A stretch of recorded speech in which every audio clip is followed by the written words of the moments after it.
तारीखों का ऐलान हो गया है, लेकिन पिछले दिनों कुछ ओपिनियन पोल्स आए अलग अलग एजेंसीज के। इस तरह का पहला ओपिनियन पोल जो एनडीए को 130 से 158 सीटें दे रहा है और बहुमत के लिए 122 चाहिए, 243 सीटें बहुमत सरकार बनाने के लिए 122 चाहिए। एनडीए को 130 से 158 दे रहा है, महागठबंधन को 80 से 103 दे रहा है।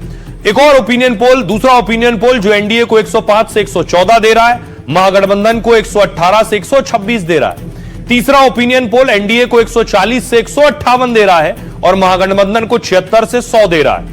अब देखिए जरा विधानसभा नतीजे हम आपके सामने रख रहे हैं। यह सबसे पहले 2015 का विधानसभा का नतीजा है, जब नीतीश और आरजेडी साथ मिलकर लड़े थे 2015 में। 15 में देखिए एनडीए 58 सीटों पर था क्योंकि नीतीश साथ नहीं थे। 20 में 125 सीट पहुंचे।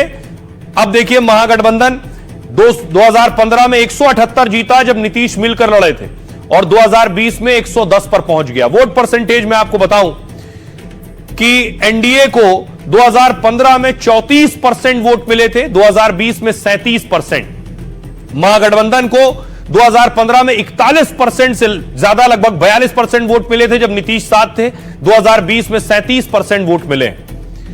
इसके बाद देखिए 2015 के अलग अलग पार्टी वाइज नतीजे।